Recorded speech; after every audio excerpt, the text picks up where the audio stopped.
any better. I don't think there's anything that we could have done to make it go better. It was such a blessing and such an encouragement to be on this trip. We learned so much. We were able to bless other people.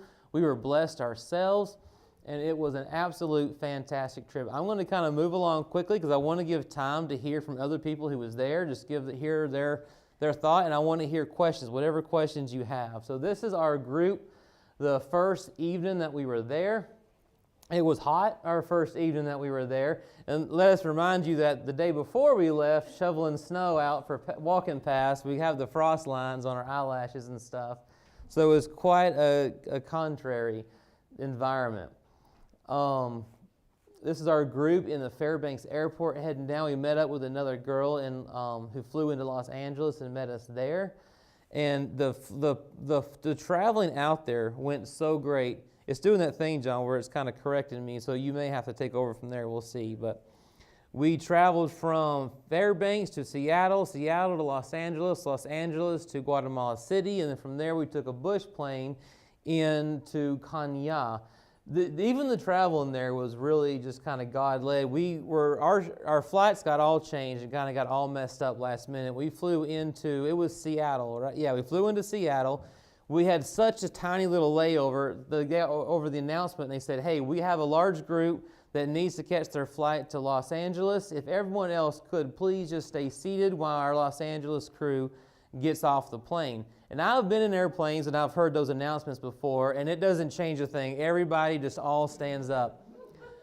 But not a single person stood up except for the people going to, it was our group and 2 or 3 other people.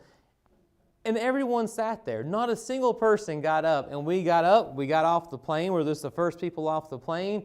We went down. We got on the tram, came around, and we came onto our plane as they were finishing the boarding process right in time. It was absolutely beautiful. Absolutely beautiful. But we took our bush flight into Kenya. It's only like a 30-minute or 20-minute flight, I believe is what it is, into Kenya. But it's like a 6-hour vehicle drive. So that really helped out a lot. This is our crew going up for our first day to bring all of our materials up to build the widow's house. I talked to you all about that was being one of our main projects that we were doing while we were there, was to build a widow's home. This was where she was living beforehand with her 3 daughters. So make sure you understand, this house is not hers. This house is someone who let her lean these 3 pieces of roof metal against it. And so her and her 3 daughters were living up underneath there. They were trying to block the wind to keep the cooking fires and stuff out. But she was living here with her 3 daughters.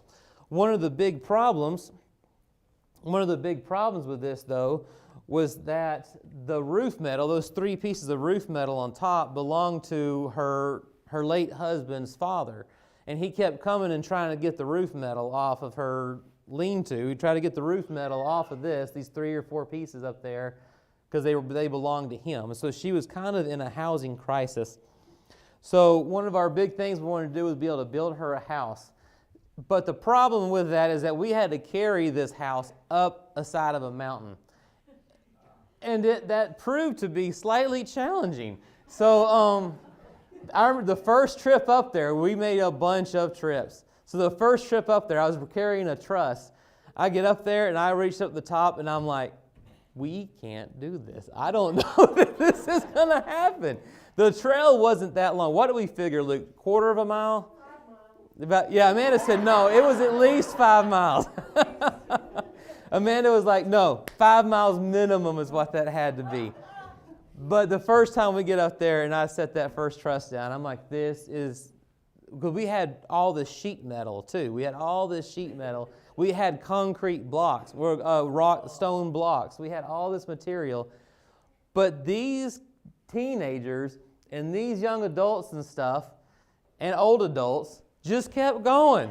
And then we were challenged by young little ladies. Like at one point I get up to the top and I drop my load there I was carrying. I'm just like, I'm like, I need 5 and a can of corn. I need 5 minutes and a can of corn before I head down. And Madeline drops her load and she just turns around and starts walking back down. I'm like, dadgummit, Madeline. So I had to just keep walking.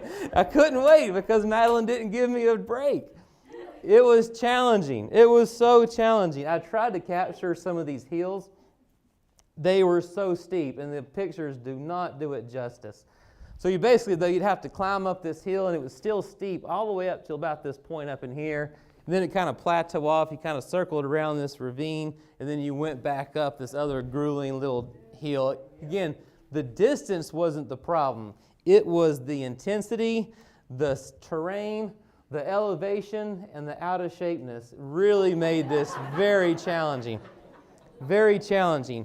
But, again, these young ladies just kept making us have to work harder, and we just kept unloading stuff, and we just kept taking things up there. We'd take a break now and again to drink water, and they would make us keep going.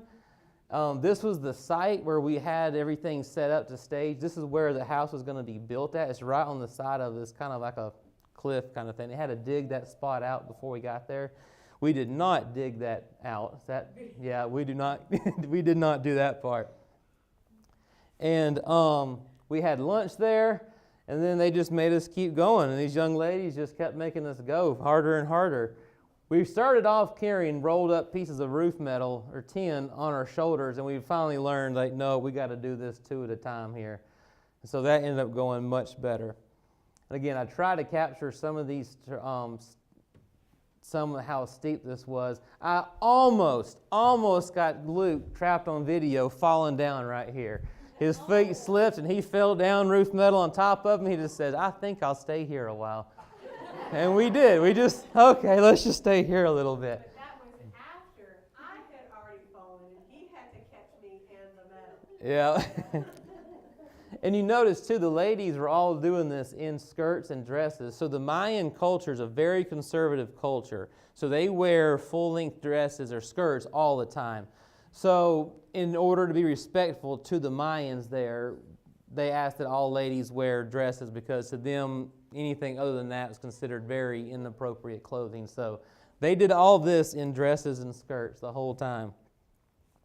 And we just kind of kept going. I tried to keep getting some pictures to show y'all how grueling it was, and nothing seems to do it justice. But we got it all up the first day. We just thought it was an expectation that, yeah, we get the house up there today.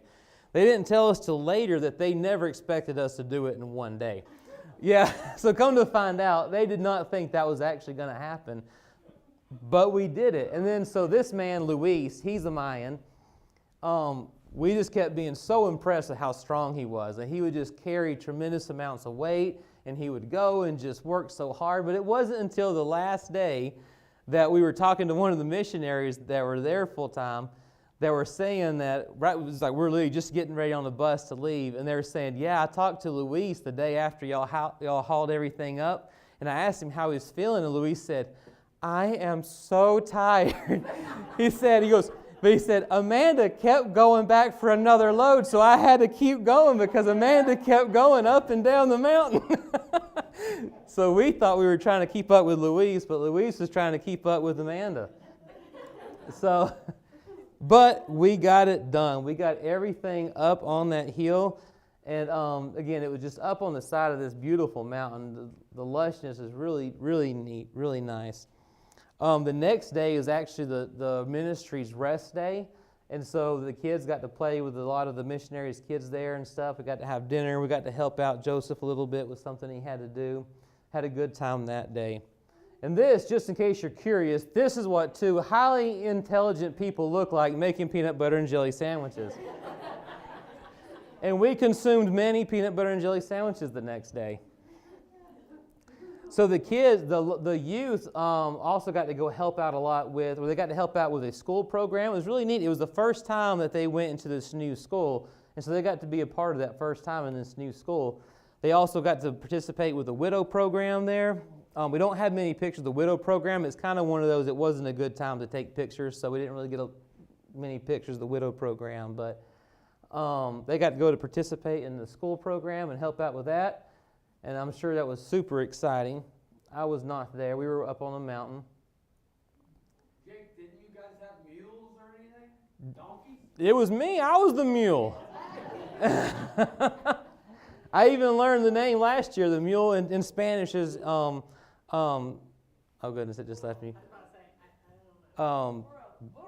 Yeah, burro. Yeah, burro. Yeah. It was us. Yeah. These are the kids doing crafts and stuff in the school.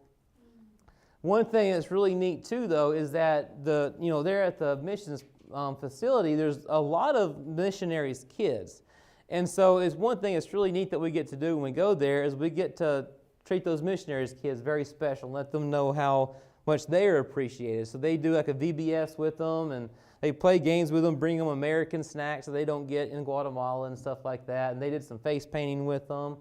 They had a good time. They did a really good job. All those teenagers really did a good job. They taught about Mary Slessor. I always get her and Amy Carmichael mixed up. They taught on Mary Slessor and talked about that and did a great job with those kids. We had a bunch of little tigers running around trying to get us. We had girls with pretty little roses on their face. We had more tigers.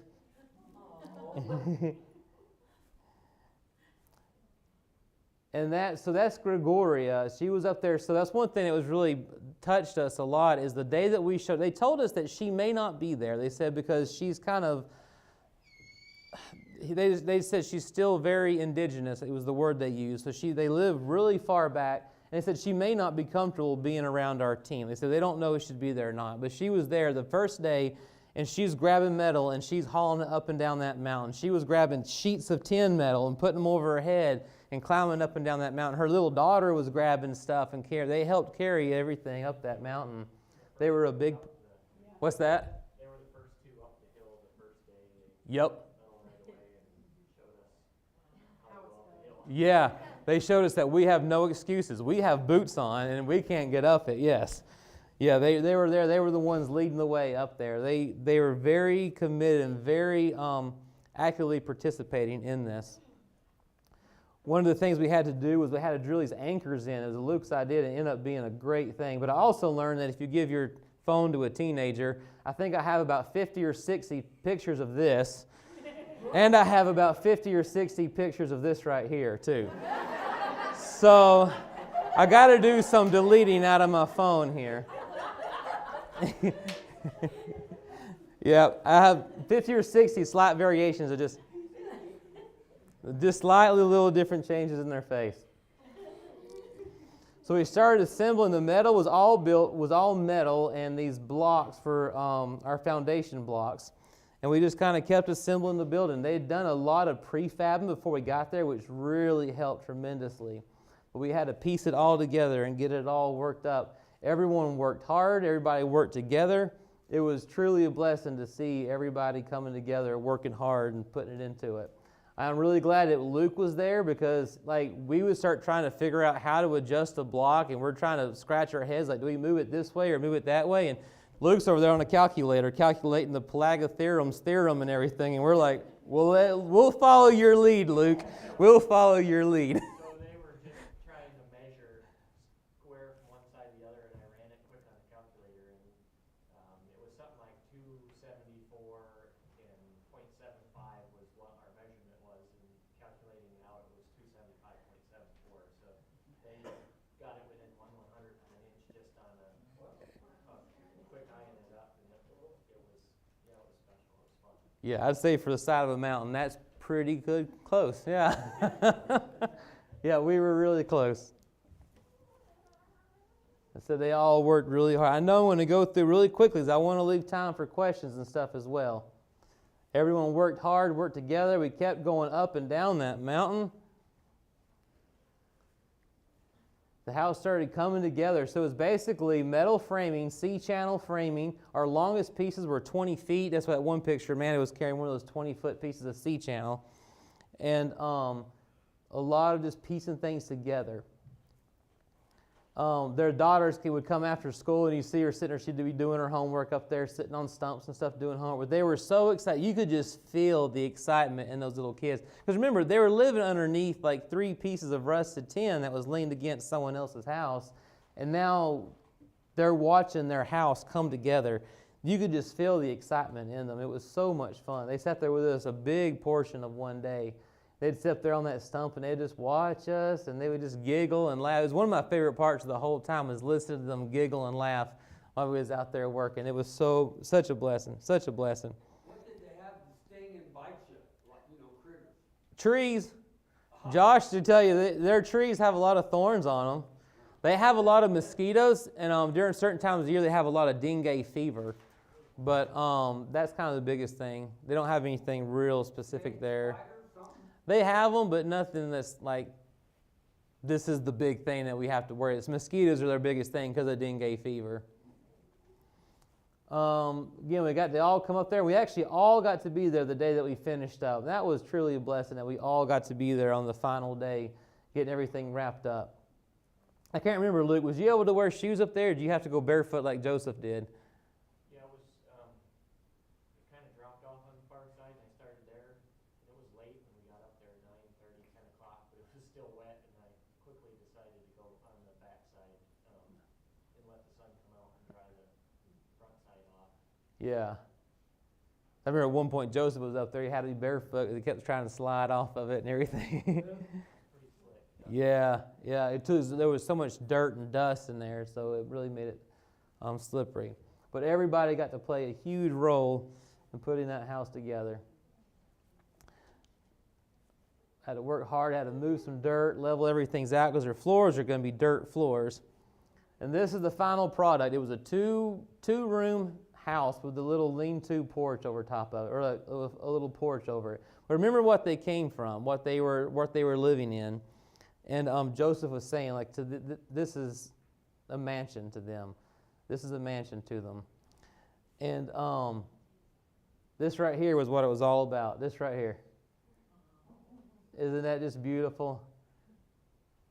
She was the intimacy in that final moments when we were giving her keys and everything. Luke got to give her the keys to the house and stuff, and it was such a touching moment. Joseph was telling us he actually really struggled translating because it was such an emotional transaction between her and us. And one thing she told us, she said, I was wanting to buy y'all a gift.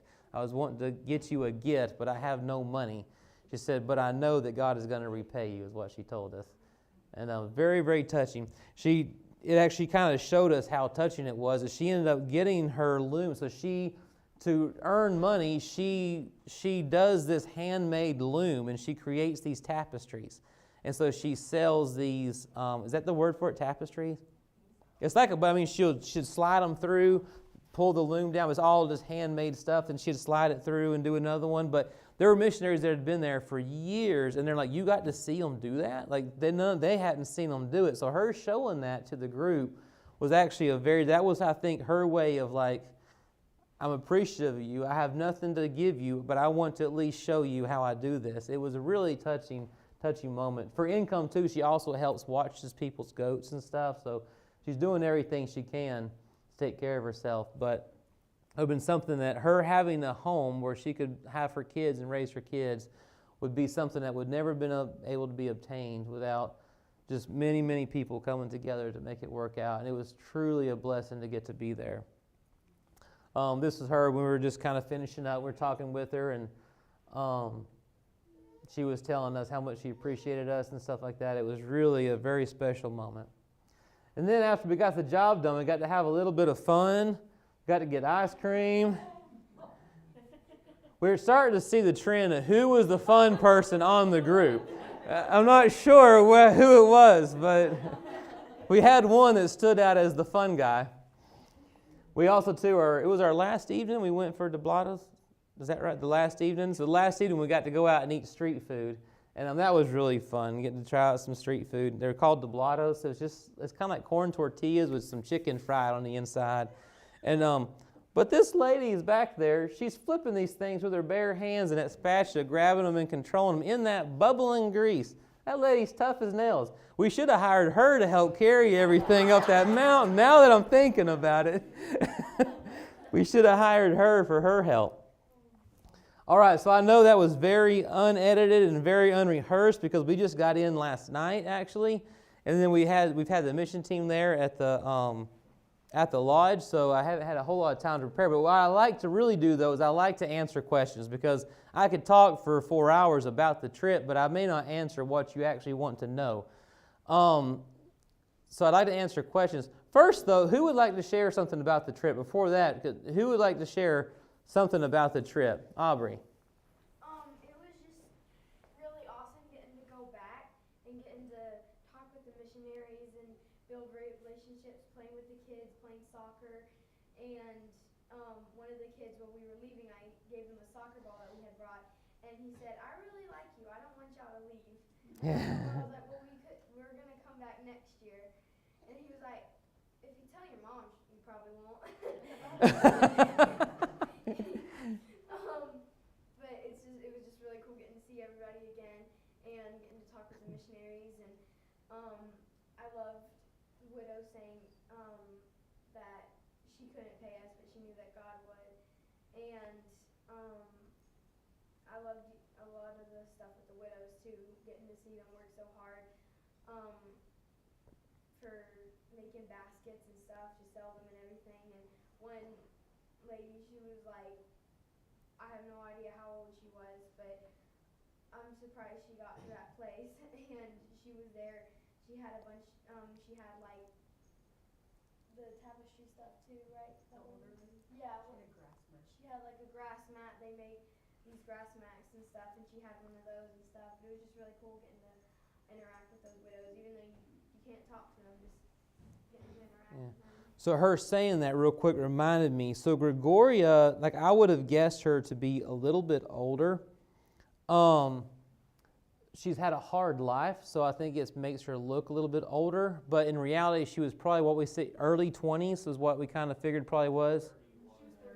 Oh, she was 31, so she's older than I thought. But the average age that they get married in that mountain region right there is 13 to 14 is what we've been told, is the average age that the girls get married. So, okay, so she's older than I thought she was. Okay. So that's about how old I'd figured before they told us that. But yeah, it's a very sweet lady. Who else wants to share anything about the trip? Just a word about it. I'd just like to say that I've been having a difficult time here, and the trip was, I think, as much a blessing to me and seeing just the excitement on those girls and for her, and just the first trip I ever went on was up here with Sen in 2004, and it was kind of more like a fun trip for me, and the Lord used it to change, I think, the trajectory. So just the support for these young people to go and be able to see stuff like this and to do stuff like this is way more impactful for them, I think, as much as those that were able to help. And just thank everyone who was supportive of the trip for them, and how important it is for them to be able to go out and do what we're called to do. Mm-hmm. It is. Every time I do something, I feel like almost super selfish because it's just such a blessing to me. It just, if you feel like you got way more out of it than anyone did, no matter how hard you work, how hard you serve, it's always like I feel like I was just more blessed than anybody. It's always incredible. Teague, what was you gonna say? I was just going to say, it was so cool to see such a wide range of personalities there, too. Because when I think of missionaries or missionary work, I think of people who are extroverted, people who want to spend time around other people all the time. Mm-hmm. And that wasn't the case. Mm-mm. Most of the people there were quiet and reserved, and not super social, but it was very clear that they had a strong love for the Lord. Yeah, no, that really is a really cool component. I enjoyed the conversations we had with the missionaries. Hmm. Just really got a chance to share their story and how they got to learn love. And it was really. Oh, and when we finished the house, we circled. We all went back in and we circled around the house, and we played over the house.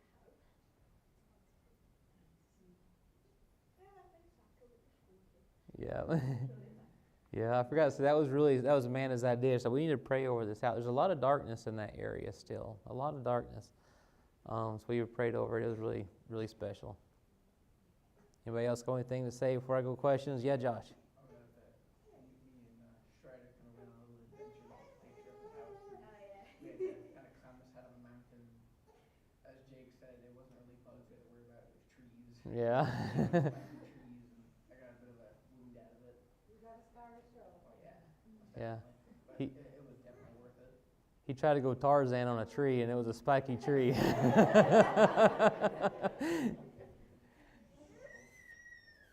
Yeah. I won't spend 4 hours talking. I'll but- sit down. Okay. I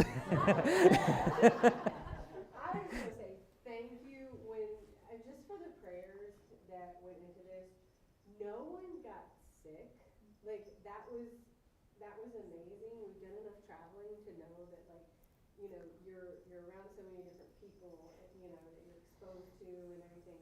No one got sick, other than Tarzan injury with the tree. The last day with the like, but not like a virus or not like a virus. Not like a virus. Yeah, Strider was not feeling the best on the last day, but he perked up on the drive.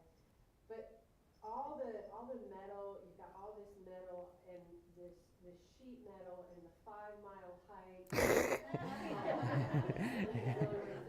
That bad, but I'm just looking at all these materials that have to go up this mountain, and I'm just expecting. I'm like, okay, we're gonna have a laceration. We're gonna have something, and other than like a little poke, that didn't happen.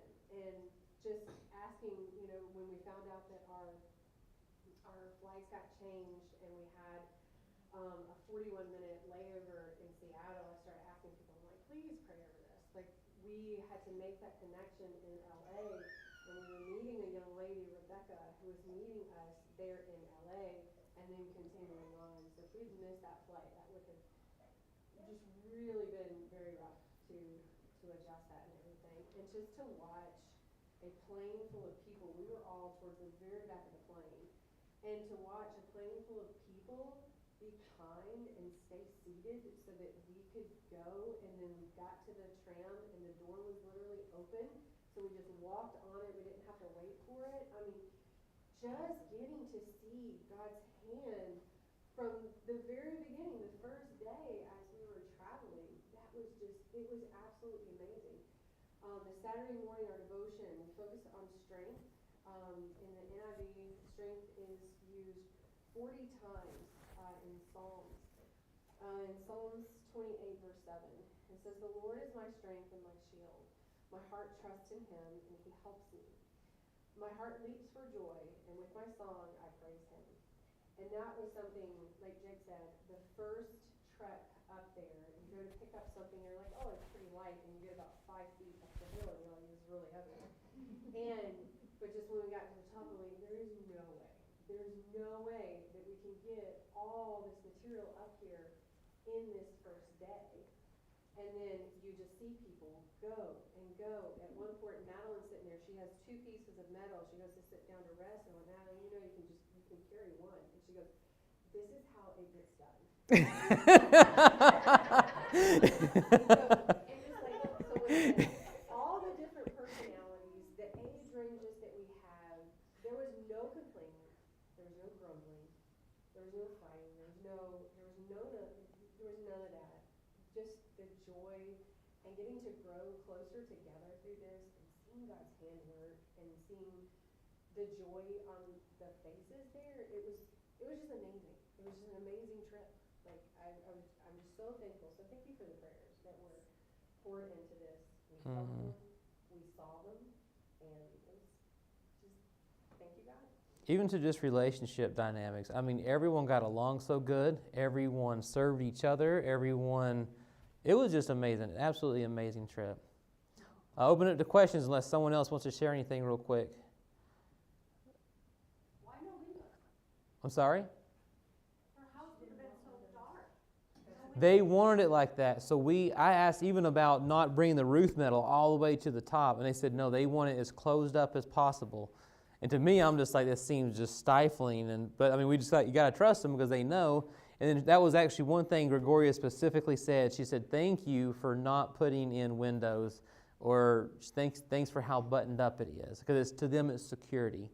So she specifically told us that one of the things she liked so much about it was how tight it was. Yeah, it's just different. Yes, Katie?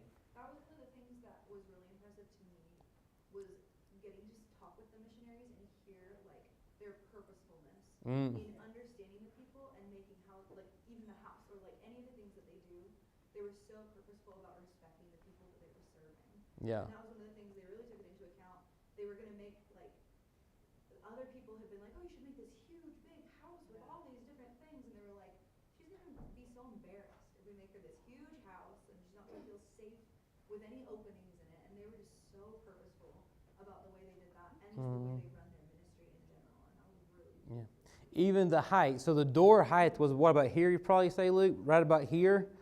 And they told us, they're like, no, that's where, because there's, I don't know if you could tell with those pictures of Gregoria. So Matea dwarfed Gregoria. Like Gregoria was here probably. They're actually, so Prosper was telling us that the women in Guatemala are the shortest in the world on average. So they're so tiny. To them to have an 8-foot thing would just be ridiculous to them. So they kept it to their standard height and everything. Very intentional, very intentional. Yes, Josh, what did you say? Candles, kerosene lamps, or what? Probably candles, probably, is what it would end up being, probably, yeah. A lot of the houses there were just open the doors. Yeah. Didn't have doors, but they're just open all day long. It's pretty steady at temperature for the most part. Mm-hmm.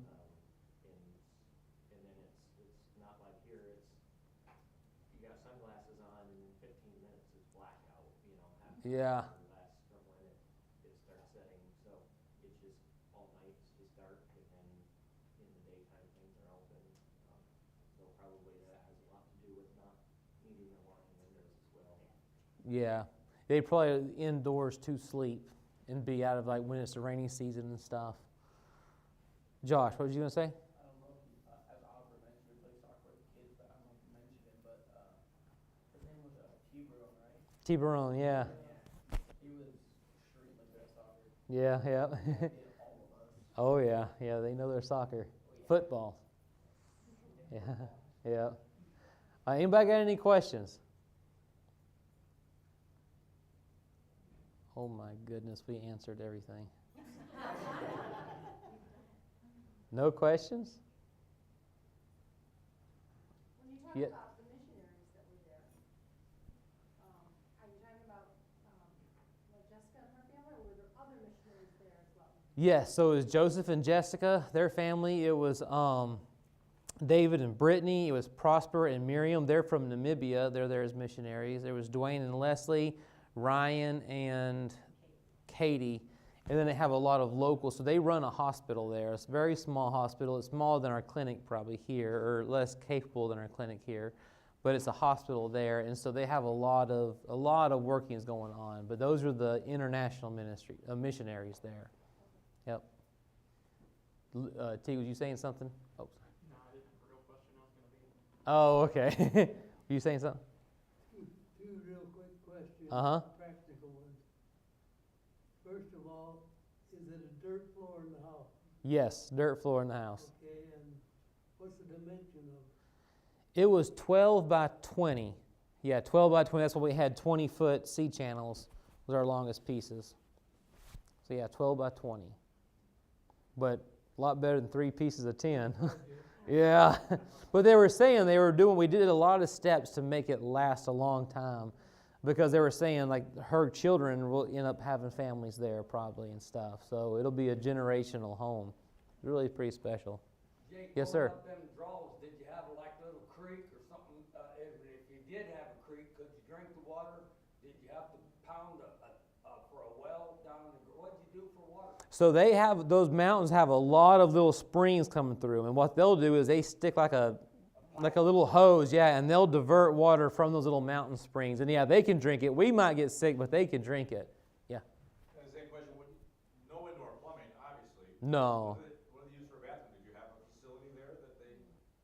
No, it would just be, You just turn away from people there and go, call it out. Find a tree. yeah. Yeah, everything decomposes there very rapidly. So they threw something out one time, and they said, no, tomorrow. It was like a popsicle stick. They threw a popsicle stick out, and just like that'll be gone in the morning.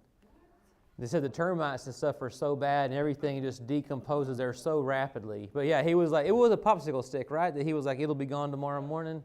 Yeah. I asked Joseph if I could just, hop out and go to the bathroom, and he's like, yeah, don't go too far, they'll pick on you. Yeah.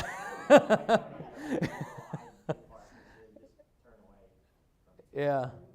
Yeah. What you about to say? I was going to say, so our group stayed in Kanyala. Kanyala is like, it's like a bowl.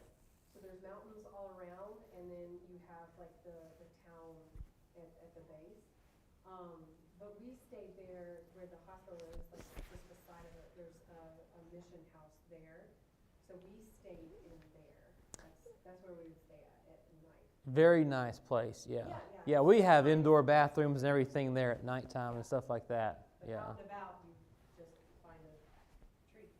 Yeah. It was about an hour drive in to where we'd hit the trail. It's about a 20-minute hike up. If you're not carrying nothing, about 20 minutes. So unless you're following Madeline, you're like 30 minutes. All right, if that's all the questions, I think we can go and we'll just have a closing song. I would like to invite, though, so these trips are dear to my heart, these kind of trips, these service trips and things. I would love to do a trip from the church. So if anyone's interested in doing either a mission trip or like a church family trip where we just go and we spend time together and grow closer together, grow close to the Lord together, if you're interested in either doing a missions trip or we'll call it a church family trip, come talk to me after. We'll just all meet there in the fellowship hall, and I just kind of want to get a quick feedback from y'all what we'll be looking at planning for in the future, if that makes sense. So if you're interested in that, let's come right after church, and we'll come back here and we'll talk about that. If you're interested in going on a missions trip or a trip together as a church family. All right, well, that's how we have a closing song here, and let's sing together, and then we'll close.